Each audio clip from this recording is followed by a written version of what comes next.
Hard to keep up with how quickly things are evolving with the coronavirus pandemic. U.S. cases jumped by 1,000, Wow. 1,000 since yesterday's show. There are more than 4,500 cases as of now, with 89 deaths.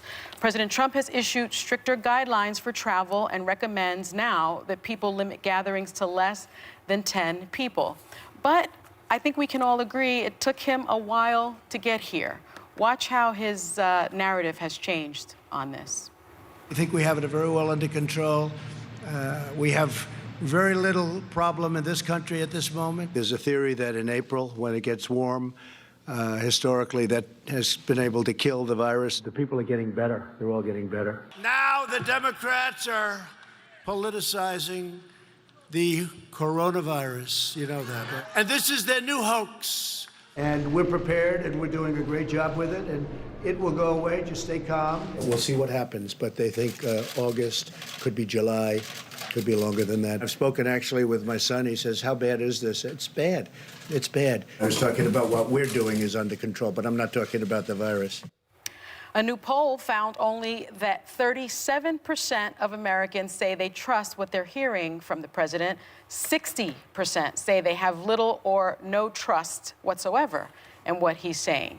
So how confident are you at the table that he finally understands what needs to be done? I think when you're talking about a virus, you need to go to doctors. So right now, politicians are secondary to me because they're getting their advice from people with information and facts. So right now, I'm not finding a lot of comfort in anyone other than doctors. So I'm glad you're here telling me what's going on right now and what we should be doing, because that kind of minimizes also the sources we're getting it from by making sure the people telling us what to do are credentialed doctors. But he's holding all these press conferences, right? And he's the leader of our country.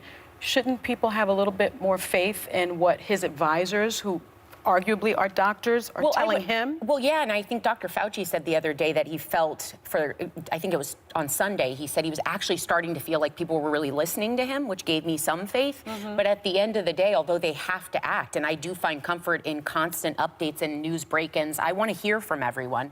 But the people that are offering me comfort are the doctors. Well, I can just speak for the physicians around him. Dr. Fauci's a superstar. He always is. has been. And there are other experts in that room. Dr. Jerome Adams, the Surgeon General, who I've had on the show.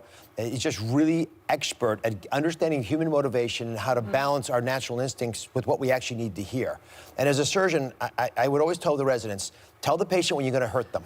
They can always deal with the pain as long as they expect it. And the one criticism you could offer is, no one told us this is going to hurt. Yeah. And in fairness to everyone who's in leadership, it took a while for most of us to wrap our heads around this. If 2 weeks ago even we told a viewer of the show what was happening today in America, they would not have believed it was possible. But it happened in Italy, it happened in China. That's what I don't understand. Why didn't we learn lessons? I mean,